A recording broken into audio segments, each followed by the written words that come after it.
Daitch is a Silver Spring native, and she attended UMD, where she did her degree in architecture.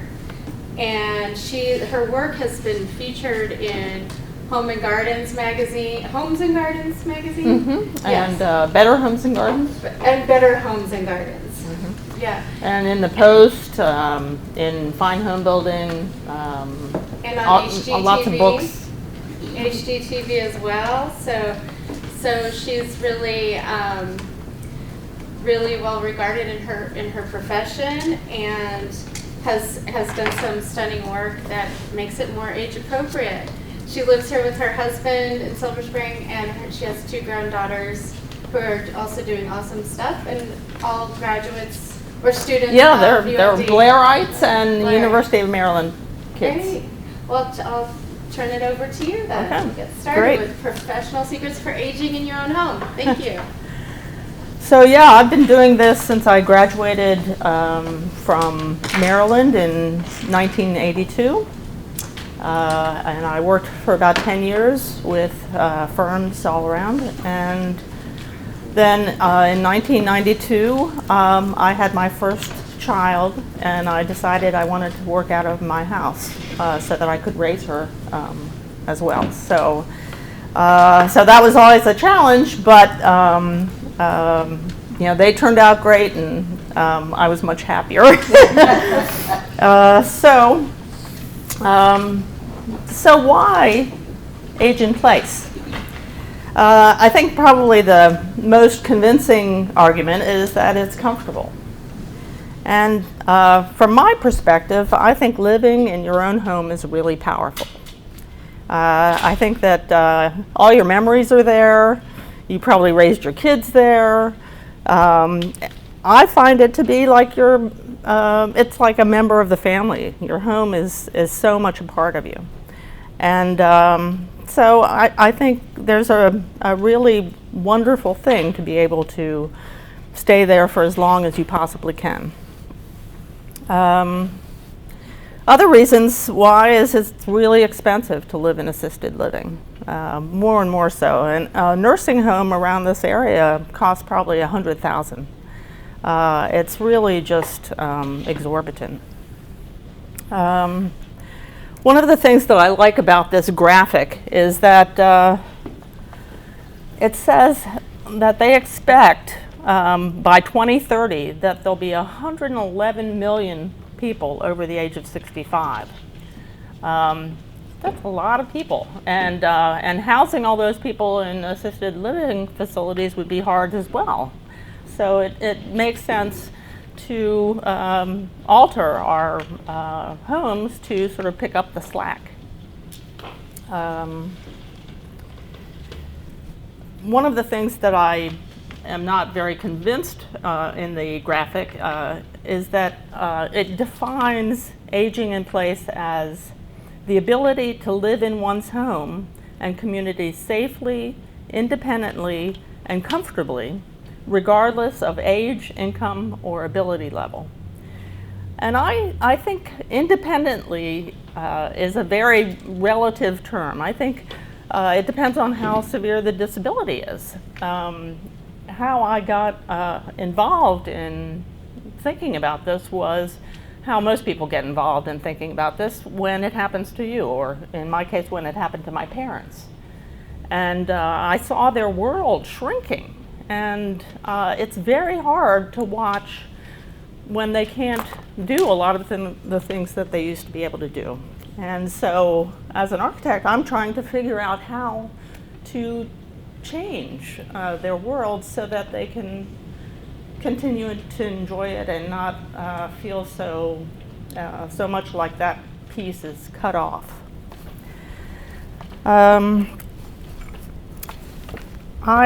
I really think that it's later on, when they first started having trouble, they really could live independently. But as the progression got worse, it much more became a community of helping to help them age in their own home. And I think it wouldn't have been possible if my sister hadn't been there to keep an eye on them. Because in the beginning, they certainly could live independently. But having her there allowed them to die in their own home at the ages of 94 and 93. So that was a wonderful gift, and I'm so proud of you for doing that.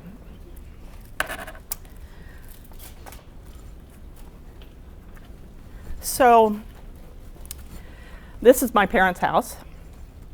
As you can see, it's not very handicapped friendly.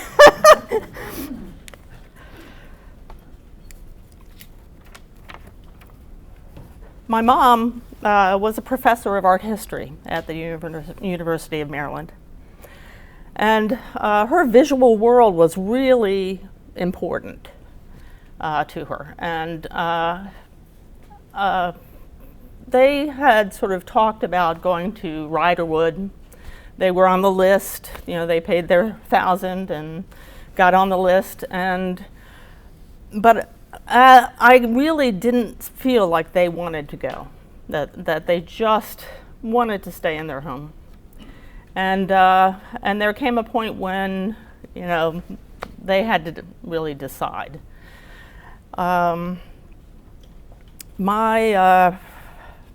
sense was that Mom, if she went to Riderwood, she would give up.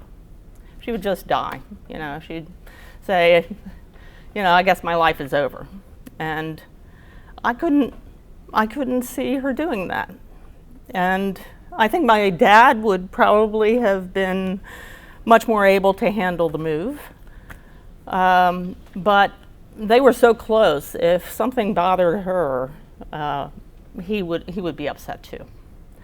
And so, and it was almost as if they were one person, you know, that she would have these functions and he would have those, you know, functions, and somehow they became one big person that negotiated the world together. And I think that was, I didn't want to take that away. And my dad, he had Alzheimer's. So at a certain point, he would have to move to a facility just for memory problems, and then they would be apart. And that seemed like another thing, you know, rip your heart out. So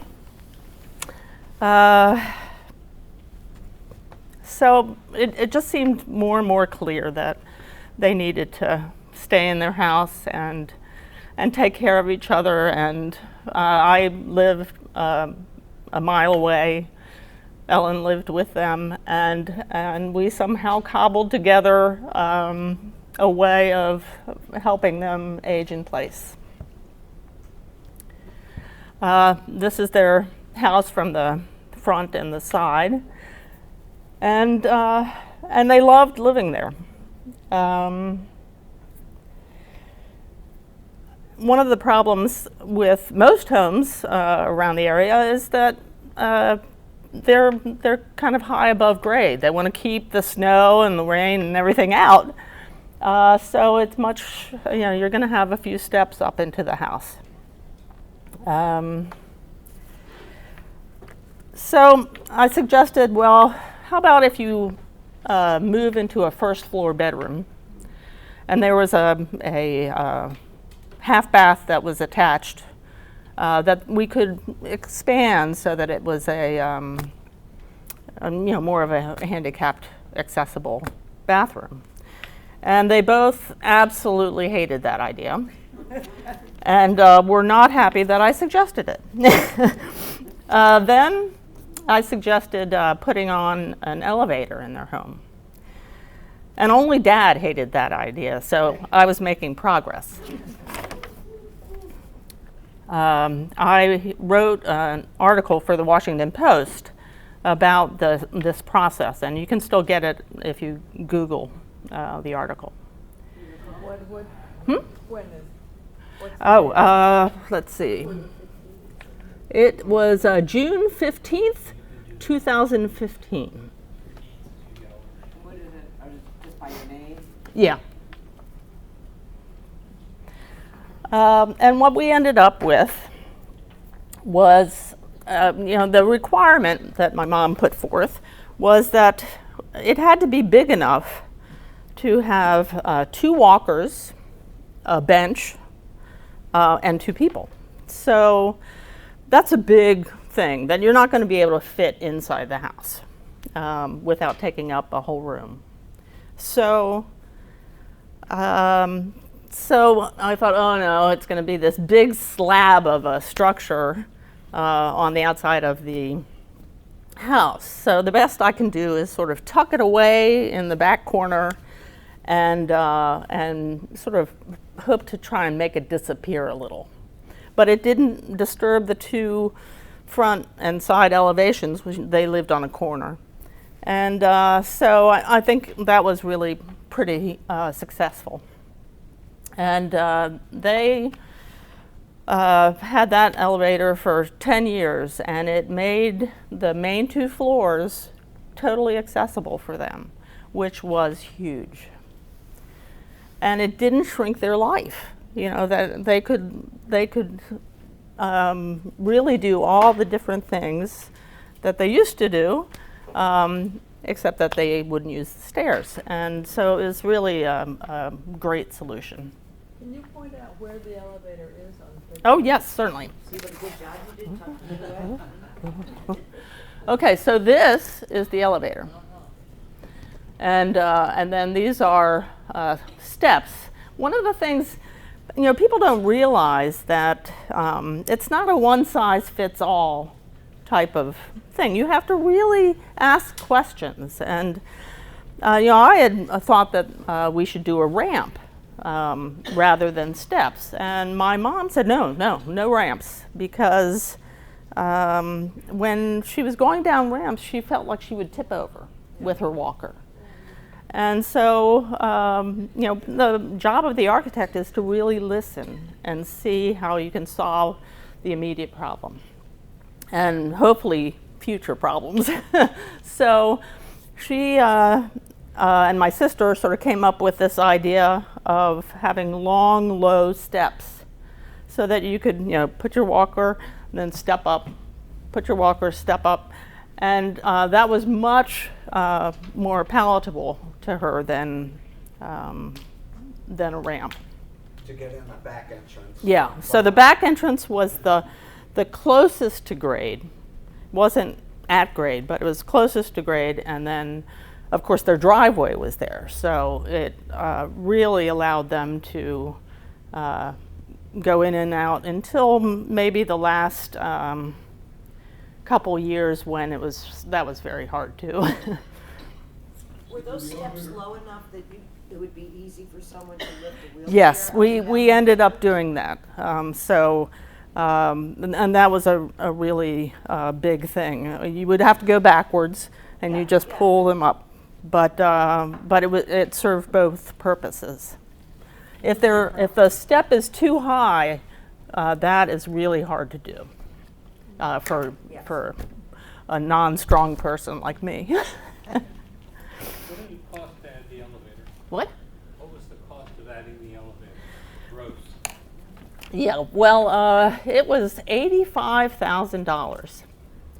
And the reason it was $85,000 was that it was on the outside of the house. So essentially you have to build a house and put the elevator in it. Now if you find a place inside the house where you don't need to house it, then it's probably half that. Did the elevator ever break down, and then what did you do?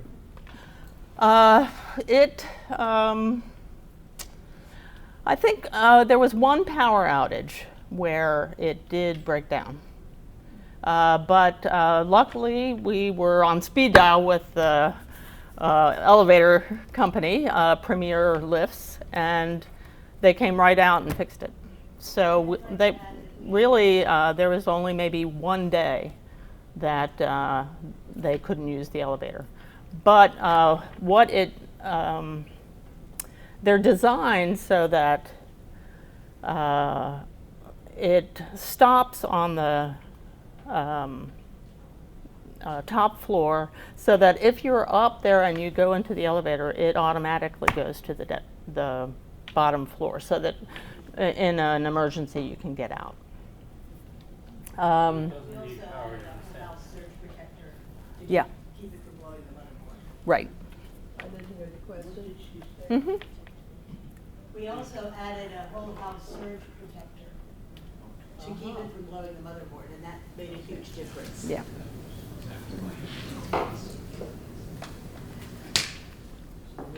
What was on the level where they entered from the outside? Was it a bedroom at that level? No, the bedroom was upstairs on the second floor. And that was the reason we did an elevator as opposed to just changing the den into a bedroom on the first floor, was that they didn't want to just be living on the first floor. They wanted both levels. And they wanted to have their old bedroom. They wanted to live as close to their old life as they could. And so for, $85,000 seemed like a lot of money. But in retrospect, over 10 years, well worth it. Considerably less than independent living. Exactly. I mean, if you're thinking independent living, if you're in a nursing home, that's $100,000 per year. So it's a huge cost. And so the cost-benefit ratio, I think, was pretty good.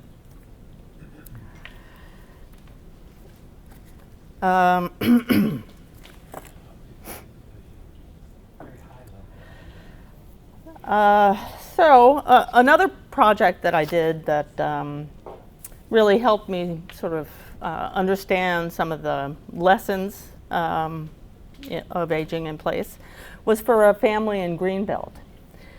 And so if you take a look at this was the original house.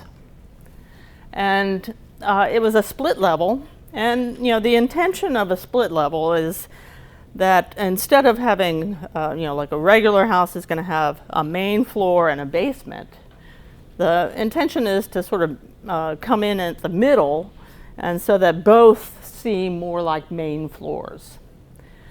And so I suggested, she was inviting her mother from China to come live with them.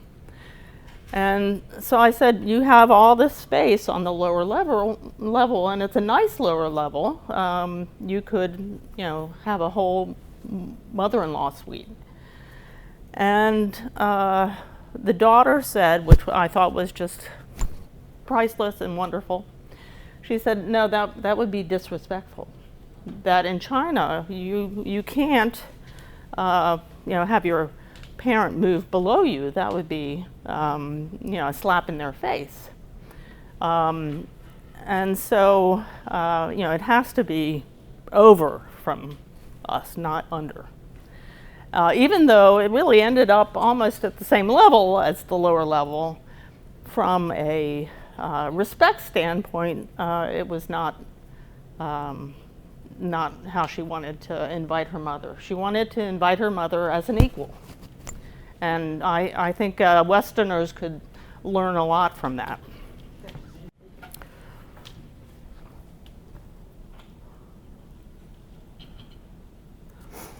So the scheme was put a house that's universal design at grade level. She has her own separate entrance, which is totally at grade. And then this is the main house, and you have a large 2-story foyer as the entrance to both houses, and one turns left and the other turns right. And it effectively made these two houses into one. And one of the things about living in place, aging in place, is that you don't want to be on top of each other. You want to have your own independence. You want to be able to come together as a family, but you really want your separate lives, and you don't want to be on top of each other. So I thought this was a really wonderful solution. And one of the happy accidents was that her mother happened to be a painter. And so in the foyer, they just lined the whole foyer with her paintings. And so she came to the country, and it was a celebration of her mother coming in their front door. What a wonderful gift, what a wonderful gesture. And the daughter and the son-in-law were so proud that they had given this to her. And she was so proud to have received it. And to have raised a daughter who was that generous. And I knew I had really done well on this one because I got one of her paintings.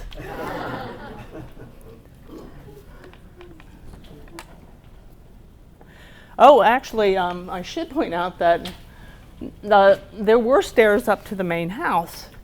And about 8 years after I did this, we put an elevator tucked it in on the side of the stairs so that her mother could ride up the elevator. That was her side entrance. Now, here are some of the projects that people usually do. Adding grab bars, adding a ramp to the front entrance, or any entrance actually. Increasing the widths of doorways. In order to get a wheelchair through, you really want to have a doorway that's 34 inches wide or more. Lever handled, it works much better than a doorknob. A lever is much easier to turn. Changing the floor so you don't slip on it. Shifting the bedroom to the main floor, which, some people, more reasonable people might do. Moving electrical switches down or moving outlets up to make them easier to reach.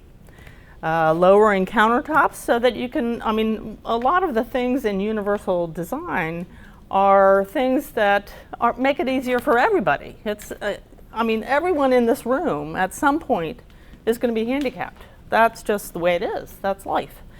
And it may be after a surgery, or you've hurt yourself on the ball field, but you're going to need some of these features at some point in your life. And I think it's universal design is about making it easier for everybody.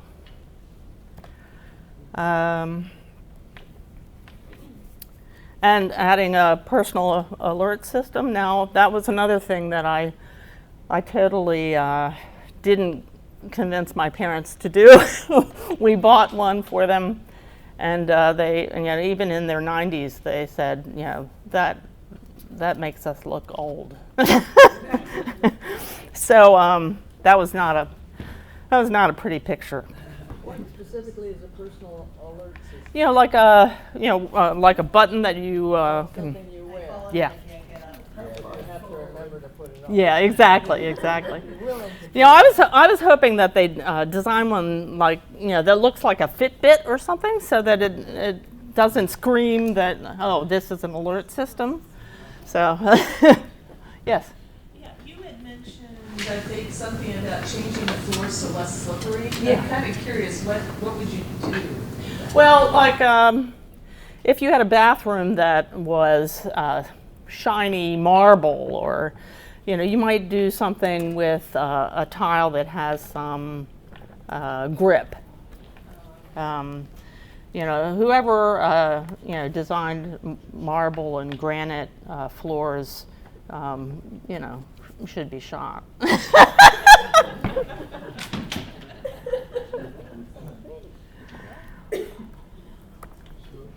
Yes.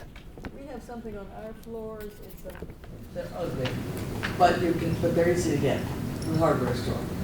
A rug with it's like a rug on the top, but it sticks to the floor. Right.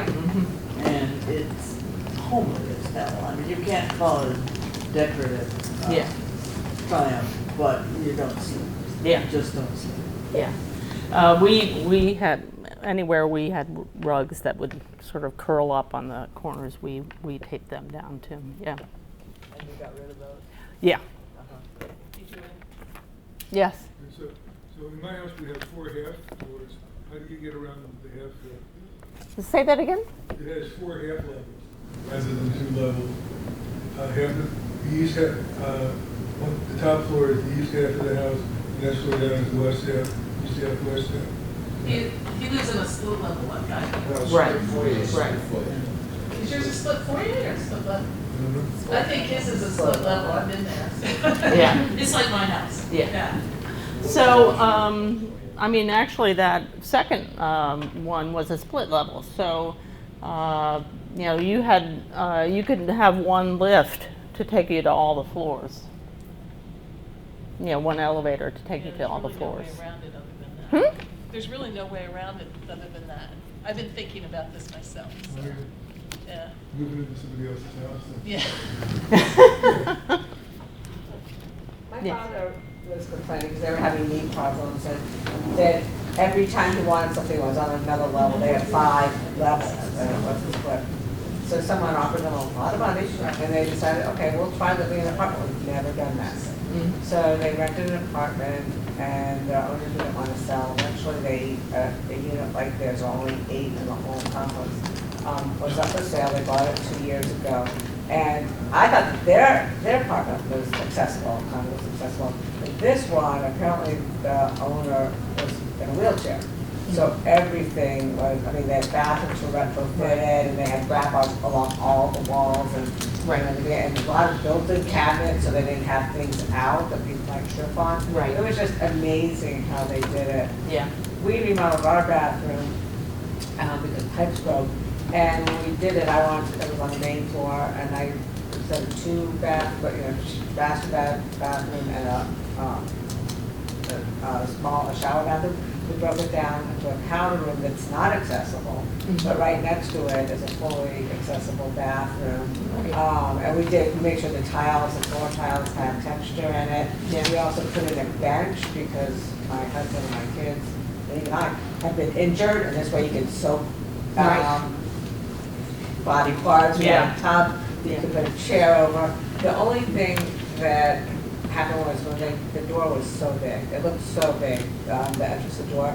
So the countertop goes to where the 36 inches is.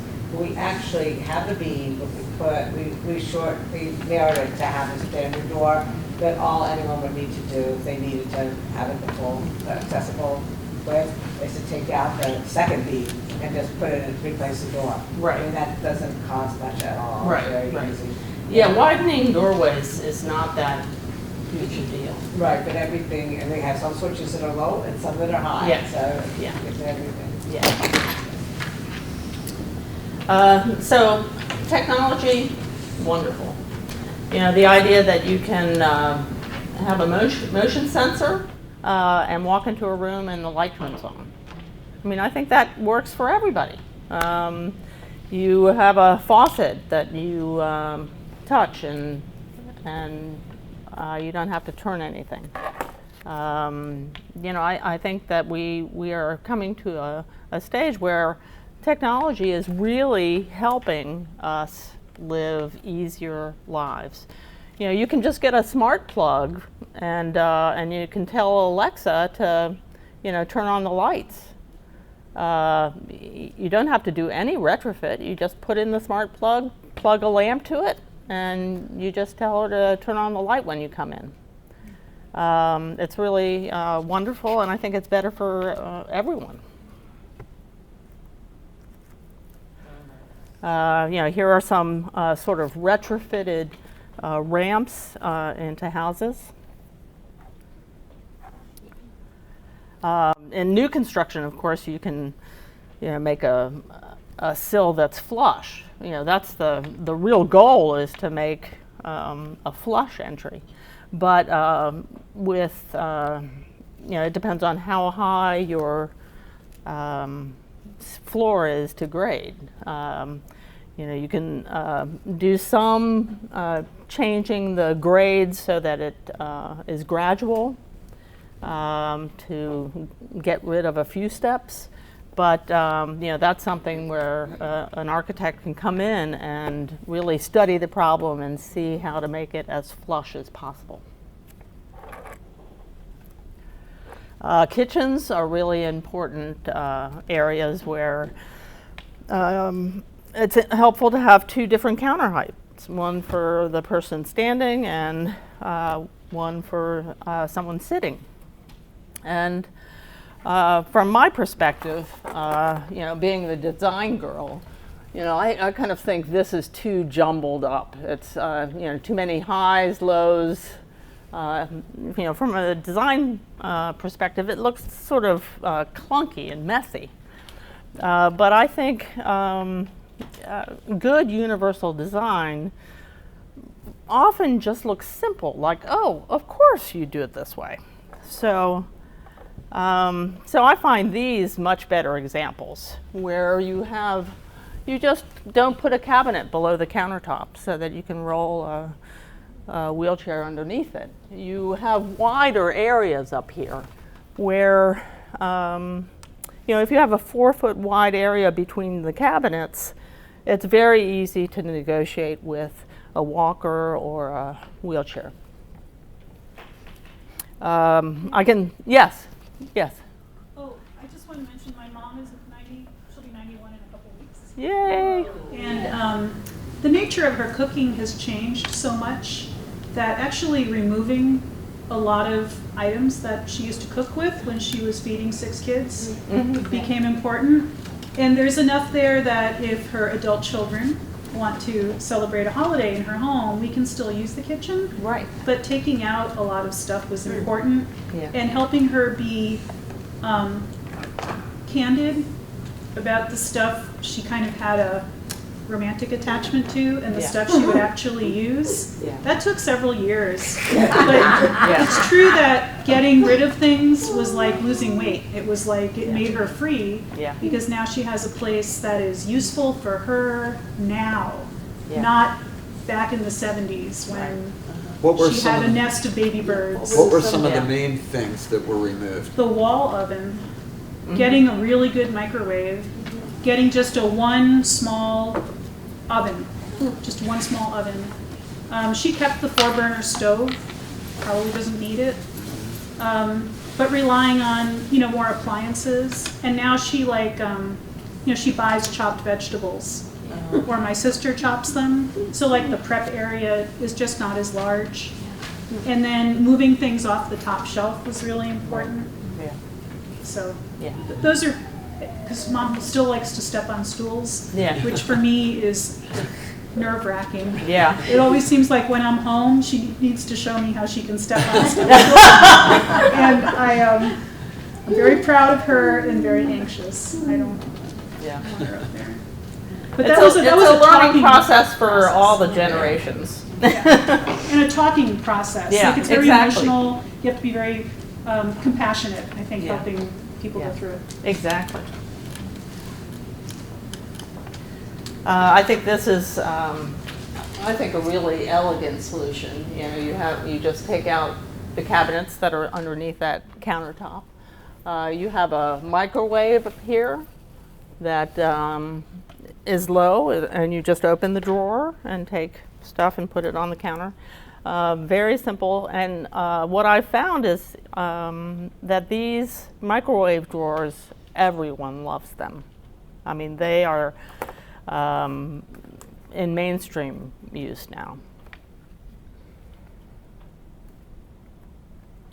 I think this is a really elegant example in that you could put the big island table just at a lower level and do a lot of food prep there without sort of having things go up and down all the time.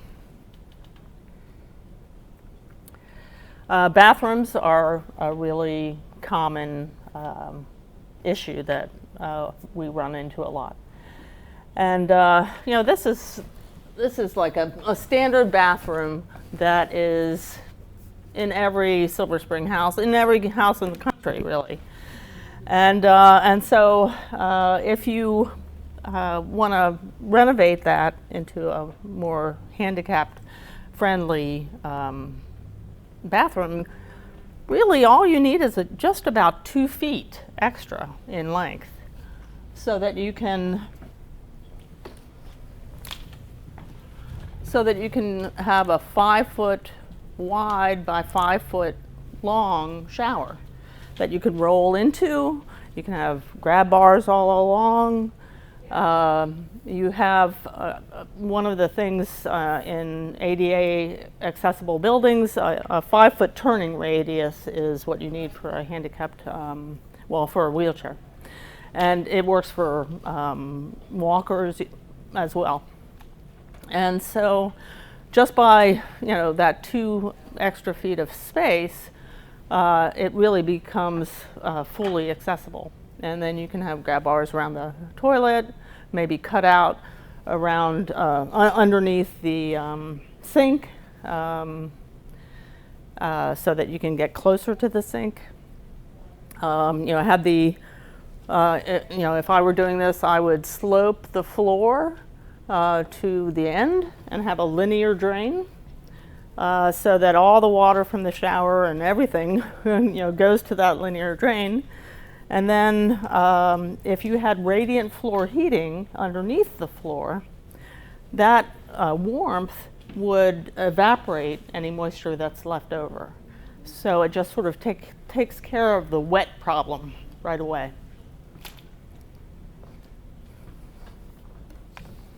What about having a walk-in shower? Is that necessary for most people in their 70s and 80s? I think the less steps, the less you have to step over something, the better. So I think even a small step gets harder and harder as you age. You put a ramp. We have a wedge ramp that we can put Yes. in there. Yeah. If I understood you correctly, Julia, you have like the European style. Exactly. bathroom. It's like a wet room. It's like, the whole bathroom is a shower, really. Yeah. Yeah. And then there's a drain in the center of the floor, Right. or out of the way. Right. Yeah. And it's very popular in Europe. I have a little bit of an issue with the entire wet room in that I think there should be some separation between a shower and the rest of the bathroom. If the toilet's right by, you're gonna shower and it's all gonna be on the toilet paper and it's gonna be a mess. So I like to have some amount of separation so that the water stays at least close to the shower. But I think the idea of not having a step up and step down at the shower is really helpful, especially if you have if you're in a wheelchair, to not have a step. And do bidets help? Oh yes, yeah. We love bidets.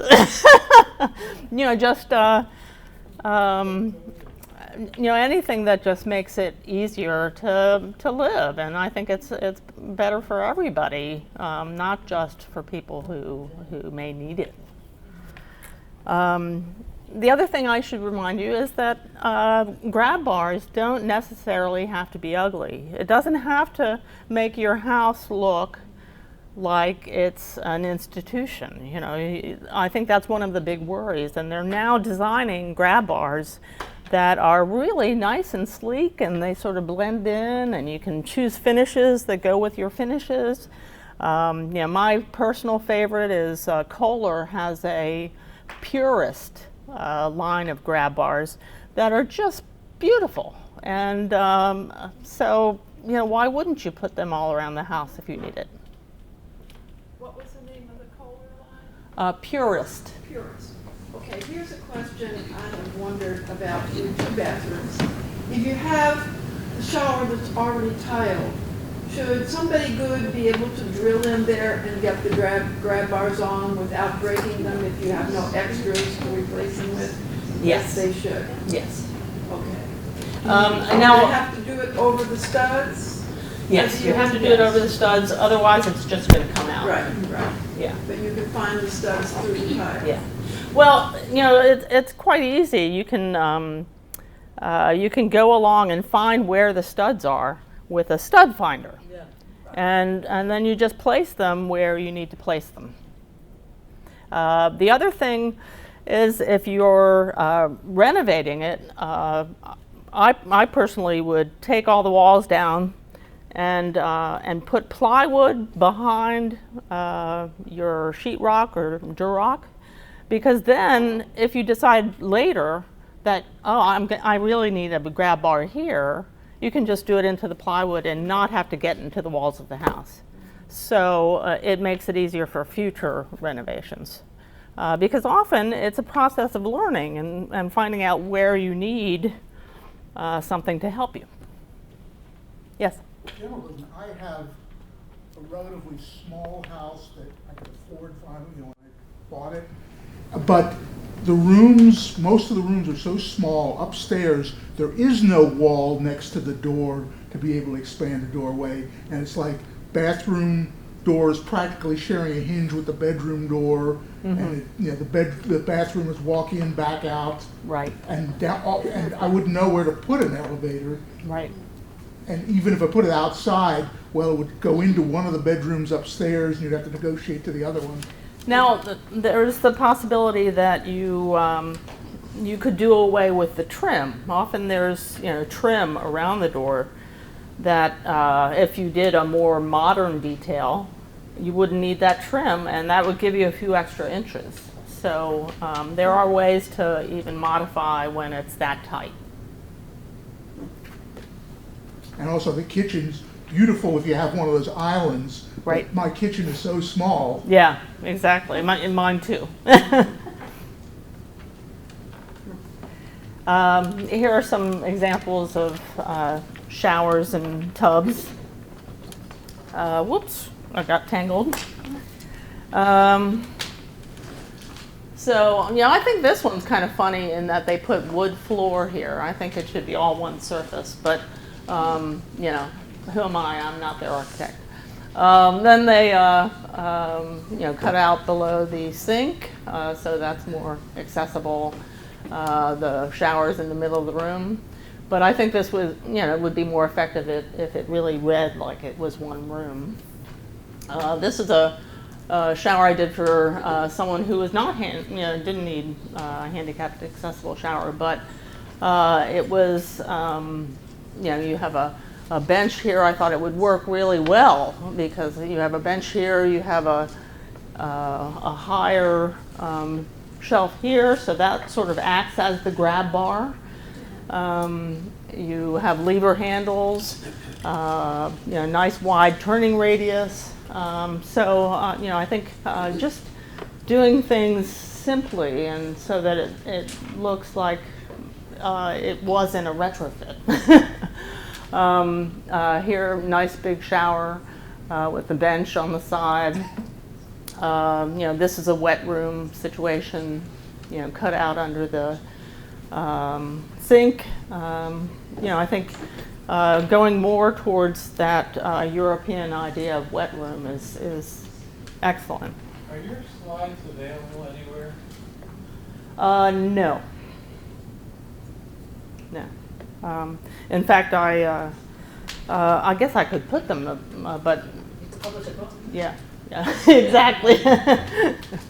Okay, so is this a good idea? And the reason I put this slide up is to start talking about, everyone worries about resale. Here I'm going to make this all handicapped accessible and it'll be good for me for a while, but then when I sell the house, I'm not going to get my money back and, what to do. And so from my perspective, this is a great idea because if you take baths, which I do, I wouldn't want to stop taking baths. I don't want to start taking a shower. I've lived my whole life taking a bath, and I'm going to stay that way. But I think in the grand scheme of things, to have it in a wet room would just make a lot of sense. And maybe you design it so that when you move out of the house, you can just take that out and replace it with a regular tub. And then, no one needs to see that you needed that for a few years. So what is it that you're referring to? Oh, it is it's a bathtub, sort of a sitting bathtub that you shut the door and fill the water and wash while you're sitting. It's a roll-in bathtub. Hmm? It's a roll-in bathtub. Right, exactly. So it inserts into a shower? Hmm? You transfer the roll.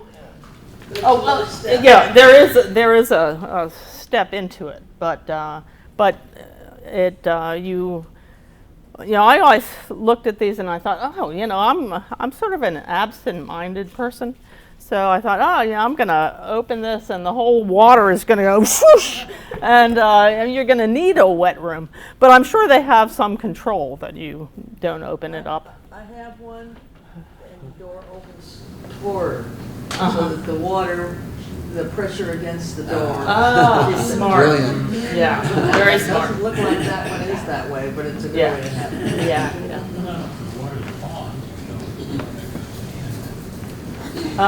But again, I think the object of the game is to try to make things really simple and look beautiful, and maybe you don't even notice that it's good for handicapped accessibility. So I think these look just incredibly normal and beautiful design, and you'd never know. Again, a wet room, no, just one drain for the whole room. Simple, keep it simple, simple, stupid is my motto. These two, I think, are, God, I wish I had designed them. They are quite wonderful. The bathtub, it just looks natural. I think this one's a really wonderful one because it has my nice glass shower partition, so it doesn't get the rest of the room wet. You'd probably have to widen the doorway a little bit, but I think it really functions incredibly well. Another thing that's taken off in Europe and is just beginning to take off here is the idea of having a bathroom pod. So let's say you have a situation like my parents did, where they had a first floor bedroom. They had a bathroom that they used as a powder room, and but if they're going to be using that bedroom full time, they don't want that to be the powder room too. So maybe you put this bathroom pod that's all set up perfectly. You've picked it out from the showroom. You make a foundation for it that takes maybe a week, and you put it up and side it and roof it and call it a day. I think if you're in a hurry, if there's been some crisis and you need something fast, that kind of thing might help. Just to try and get up to speed to where you how your life has changed. Does that go inside or outside your house? It would be outside, yeah. And they have accessible versions of those? Yes, exactly. Yeah. And then here's a sort of an overview of different types of elevators. And so, this is sort of the, what my parents did for a larger one. It's a traction elevator. But they also have these pneumatic ones, And if you've ever been to like the Library of Congress, you know, they have these little pneumatic things where you send messages from the stacks to the, it's essentially that. You're shooting your, you up to the next floor. And what is really wonderful about them is that you can often find a closet that can house it. So you could do it without building the whole elevator building on the outside of your house. So it doesn't need its own foundation. So you can leave it exposed if you want. But I think it's probably about half the expense of doing something outside the building.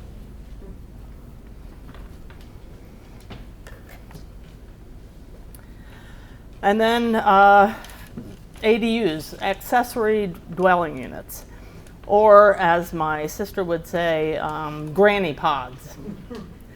And she's always wanted a granny pod. So, and one of the things, you know, in this area, renovating a garage, which by nature, a garage is going to be at grade. You know, so a lot of the accessibility problems are solved by the fact that it's right there. And then, you know, if I sort of look at this scheme and I think, oh, that could be a garage. You renovate the garage for the main space, and maybe you put a universal design bathroom pod on the side and call it a day. That's, you know, you're done. It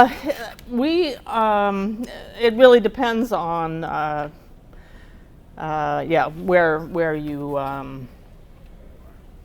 live. But I think zoning does not allow ADUs in a lot of different areas. But I think people are, they're trying to. I think it's changing. California Yeah. didn't allow it, and then after the fires, because there's so much devastation, Right. that was all changed a couple of years ago. Right.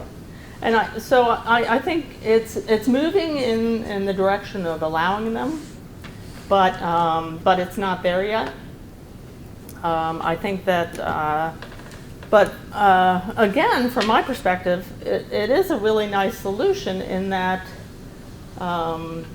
you have the people in the main house who can keep an eye out for whoever's in the ADU. And I think the idea, you know, it's sort of bringing me back full circle to my earlier ones where the community or the family is supporting each other through the different stages of life.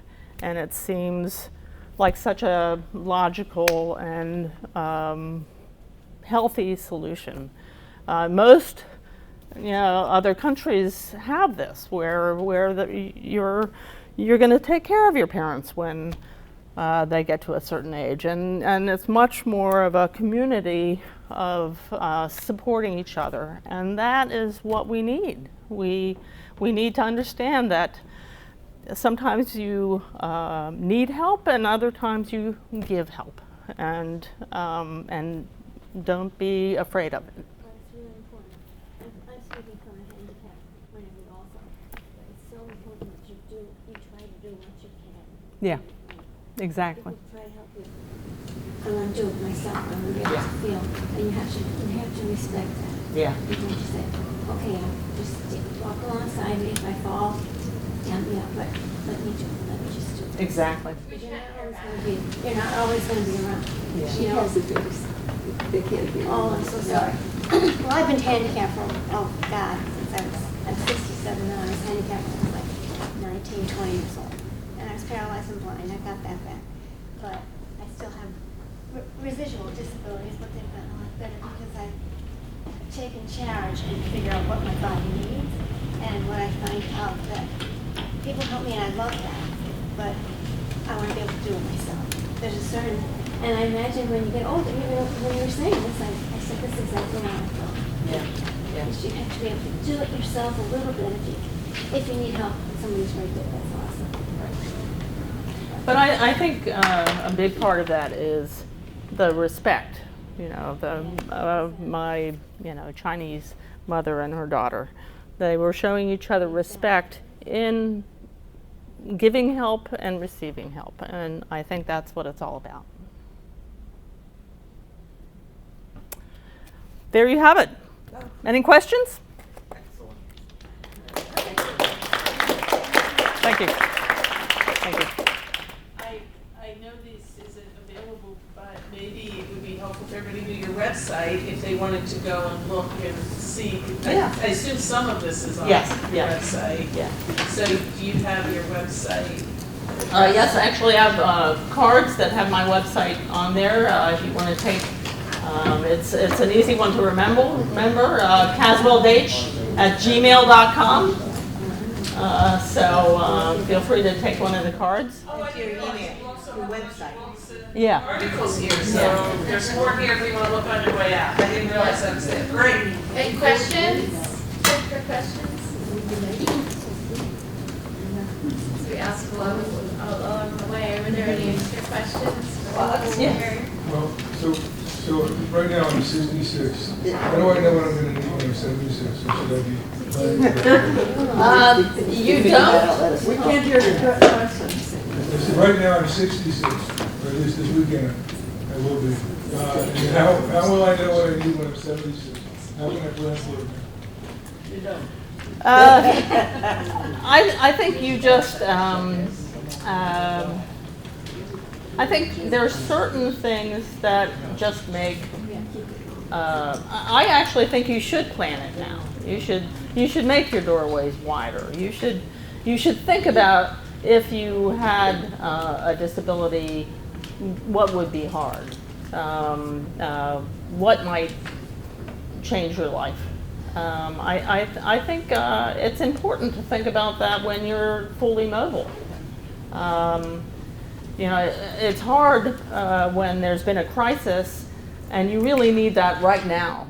It's much easier to sort of think about how can I make this easier to negotiate and do it gradually rather than, you know, have a deadline, and maybe you make sort of a, you know, like for instance, I'm not sure the bathroom pod idea is a great solution because it's quick and dirty and you can do it quickly, but I personally think if you're going to do another bathroom on the main floor, it's something that you should think about the design over a period of time and really get into how this will make your life better and maybe work it more into the design of the existing house. I mean, my practice is all about doing additions that look like they've always been there. And I think that's hugely important. And these bathroom pods are not going to look like the original house. They're going to look like it's just tacked on. But if you can think about it before you need it, and you don't have a timeline that you have to keep, maybe you can really think through the whole idea that this is how I would want to do it if at some point I was not able to negotiate stairs. And then you plan it, you find someone to sort of talk about the problems and how you like the solution to it, and then, you know, it may take 6 months of design and, you know, 3 months or 4 months of building, but then it will always be there and it'll always make sense. So that's time well spent when you're perfectly able to be without a handicapped bathroom. You know, I've also seen, they're kind of like seats that ride along the railway up. Oh, those seats on the stairs? Yeah. I think they're awful, actually. I really don't recommend them because they tighten up the stair too much for if someone's walking alongside. And I just think there's sort of an accident waiting to happen because you have to get in and out of the chair, and Oh, yes. What are we talking about? Those seats where you ride up along the stair. I have them on two stairs, and I don't have any of the problems that you mentioned because it's never going up the stairs when somebody else is going up the stairs. But they run smoothly. They run okay. Yeah, they're great. I love it. I sleep on the third floor of the house. How wide are your stairways? It's an old house. It's They're pretty wide. Yeah. You know, they're like I think that it really depends on the width of, by code, a stairway has to be 3 feet wide. Yeah. And so when you have that thin a stairway, which a lot of the houses around here do, that chair really takes up a lot of space along the. Well, the chair stays, it's not in use, Right. it stays at the bottom. Right. Or it stays at the top. Right. So whatever you've got, it's still there. Yeah. Well, I stand corrected. No. I don't, I've found it very helpful. I have MS and I get tired, we have this multi-level house and I always am forgetting something on the second floor and I want it down here and so forth. I've gotten a little better on that, Yeah. but it's still there. And if I had to climb the stairs every time I forget something, I would either get very tired or I would stop forgetting things. I have little satchels that I have at the top and the bottom, just put things in. So Right. Okay, that's it. But what I do, what's happened with me on the stairs, I'm terribly afraid of steps. I just always. And so I just sort of created a way that I supported totally 5 feet and my hands on the Louder. I supported totally by my hands on the feet so I'm not going to fall. Just Right. going down, that's another. Yeah. Go down backwards. Yeah. Go down backwards. I don't know if Yeah. that was too much, but yeah. I don't know. Try to teach kids how to go downstairs when they go back. Well, yeah, I do, but that's what I found has helped me a lot. Plus, Yeah. it also feels really good. You get a massage on the body. Because you're losing all parts of your body. And it feels so good to climb up steps. Yeah. Yeah, I love it. But I try to do it in a public place. You can't really do that. People think you're crazy. Like that one, that big step that has no railings or anything. You're climbing on concrete. You have to be careful with everything. Right. It's such a delight when you find something that you're afraid of and you're not afraid. Right. You should figure out how to. Yeah. Absolutely. When you were mentioning the stairs, the Yeah. pension building which is now the building museum, Yeah. was built with those very Yeah. wide, low stairs. And it was intentional because a lot of the employees, workers would be in wheelchairs. This is I think it was built around 1860. Right. And they also, had Actually, they also, the horses went up and down those stairs. had the high windows for ventilation. I mean, it was Yeah. amazing. That building is an amazing feat. Yes.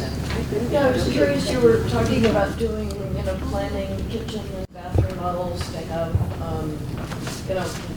accessible features. Right. I know there are, various kitchen and bath, certified planners. Are there special designations, do you know, among kitchen and bath designers for accessible design? Not that I know of, but there might be. But I'm not sure. Wouldn't universal design be kind of the buzzword? Yes. So if an architect advertises themselves as doing Right. universal design remodels? Exactly. Yeah. Yeah. But I don't know that there's a specific organization that keeps your credentials up. Now, architects are required to do continuing education classes to keep us up on new products, new materials. And so, by nature, you tend to focus on the ones that you think are really valuable And so, you know, I think a lot of architects feel that universal design is a very important step, and we have a lot of courses in that.